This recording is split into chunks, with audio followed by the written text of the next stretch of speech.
Hello everyone, welcome back to the channel. Hope you're well, thank you for joining me again. First of all, apologies that I wasn't around yesterday. I did opt to have the day off. And I put a bit of a humorous post on my community page on the channel and also on my X account of a couple of boxes of popcorn saying, guess what I'm watching? It's actually Star Wars. My boys started getting into it again, and episode 1, 2, and 3, here we come. Anyway, you don't want to hear about that. You want to hear about council tax. That's what the title of the video is. You may remember a little while ago, I did this video here, Council Tax Will Finish Us. And the title of the video is actually Council Tax I'm Done, which is very similar to what we have now. And a quick bit of the backstory. I had a bit of a tete-a-tete with my local council over the payment of a bill. It's an argument that went on for an amount of time, which thankfully has now been resolved and everything's okay. But it got me to thinking the way they behaved, and obviously we've seen a lot of this before, that not everything adds up. There's something amiss here. I smelt a rat, as you do. So I opted to send an FOI into the local council and ask some questions.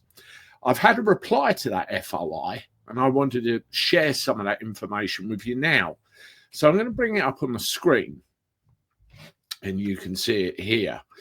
I will read it out to you because I'm acutely aware that it might be a little bit small depending on what device you're looking at it. So here we go. So for a bit of background, did a hearing take place? Now, there was a hearing on the 14th of the particular month. It was April, I think. And what I wanted to know was, had a hearing taken place? And the answer there, obviously, was yes. Did the hearing take place at Margate Magistrates Court? Again, the answer was yes. So I wanted to know whether it was a local court, a council room, or somewhere else. Did the council rent a room? If yes, how much did it cost? Now, I asked that question because you usually end up with lots of theories online about, the council just rent a room for the day from the court to process all these claims. And the answer they came back with, the courtrooms are allocated by the court and there is no cost to the council. The hearing took place in court too. Now, I don't know whether that needs drilling down a little bit further, because I feel like they've evaded a true answer to that question. Let me know what you think in the comments. I'm sharing all these with you because it's good to get it out in the open, and also we can discuss the thing as a collective group as well. Because at the end of the day, if they rent a room to discuss a load of cases in bulk, then, come off it. Number 4, how many accounts were discussed? And the answer to that was no one attended the hearing in person or contacted the court directly on the 14th of April 2025. Now, that's not what I asked. I asked how many cases or accounts were discussed by them, not how many people turned up, how many accounts were discussed by them. Because when you get these letters, it actually says you don't turn up, you're not afforded the ability to defend yourself. Number 5, how many residents were written to? And how much did this cost the council? Where did the funds come from? Summons were issued in 429 cases where there was joint and several liability for council tax. Each person was sent a summons, meaning that 537 summonses were issued in total. So 537 different council tax accounts. The cost to the council for the court to the court for the issue of each summons is 50 pence. So 537 times 50 pence. Now, it says the cost to the council to the court for the issue of each summons. But when you look at the paperwork, it's the council that issues the summons, is it not? Am I missing something here? Number 5, how many liability orders were granted as a result of the hearing? 358.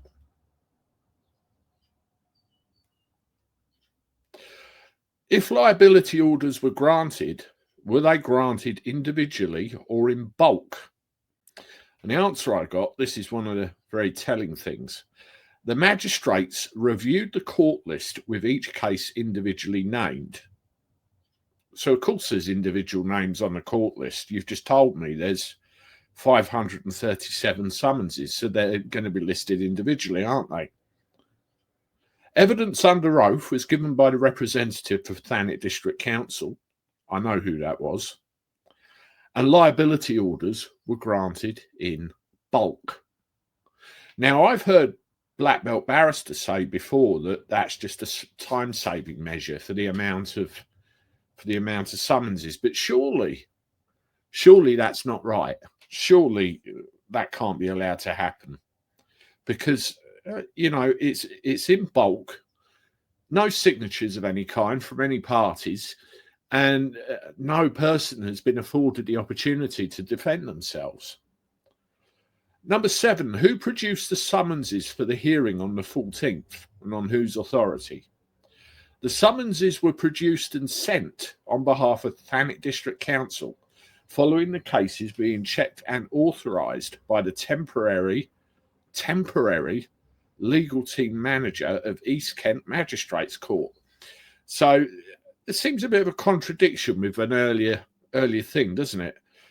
Produced and sent on behalf of Thanet District Council following being checked by the legal team manager of East Kent Magistrates Court. So it sounds like the council make the summonses and they're apparently okay. Now, again, if anybody wants to drill down any further, let me know. Now, this is a good one. This is where they begin to swerve things. In what manner does Thanet Council operate? I'll read you what they say. Council tax related comments. The council is composed of elected representatives and serves the residents of Thanet. Its responsibilities include providing services relating to housing, planning, waste management, leisure, and more. That's not what I asked. I know that there's elected councillors. What I want to know is how they operate. The council, I mean. In relation to council tax, it's administered under the Local Government Finance Act 1992, Section 1, Paragraph 1 of the Act states that each billing authority shall, in accordance with this part, levy and collect a tax to be called council tax, which shall be payable in respect of dwellings situated in its area. Section 1, Paragraph 2 defines billing authority, which in relation to England includes a district council. Hence, Thanet District Council is required to collect this tax from those who are liable to pay it. From those who are liable to pay it. Well, this is another swerve. When I asked, how do they operate? I mean, as a company or as a local authority. So this leads us to this bit. Why does Thanet District Council have an entry on Companies House? And they've answered that with one word: clients. Now, that's a big red flag in my mind, or rings a bell, because, that tells me one word. They don't want to answer that. Why don't they want to answer that? Number 3, why does Thanet District Council have a DUNS number? Again, clients. They don't want to answer that one either. A one-word answer. That's not good enough. So again, let me know in the comments how you think that should be drilled down on, because I intend to. On what authority can Thanet District Council issue demands for council tax payments? Council tax related comments. Powers are granted by the Council Tax Administration and Enforcement Regulations 1992, which includes at Regulation 18 the requirements that for each financial year, a billing authority shall serve a notice in writing on every liable person in accordance with regulations 19 to 21. This is the council tax bill or demand. Now, the last thing that I asked, and as you can see there, can Thanet District Council issue invoices for council tax payments? Now, that directly relates to question 2 and question 3 about their company house thing. Council tax, no, in accordance with the Local Government Finance Act 1992 and the Council Tax Administration and Enforcement Regulations, a demand notice is required to be issued for payment of council tax. Billing authorities are required each year to carry out the necessary calculation of the tax base for their area, and the council and other major precepting authorities, in this case Kent County Council, the police and Crime Commissioner for Kent, and the Kent and Medway Fire and Rescue Authority, and also parish councils set an amount for their share of council tax for each property.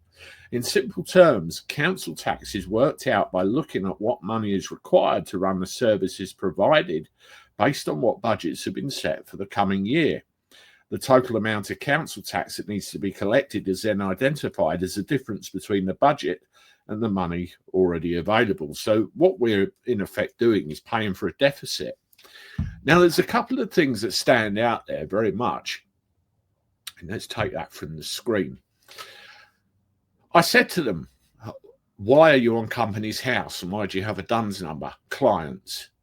A one-word answer is not acceptable in anybody's book. That tells me that they want to hide, or they're trying to hide something, or don't want to answer a question which will land them in a world of trouble. Because later on I say, can you issue an invoice?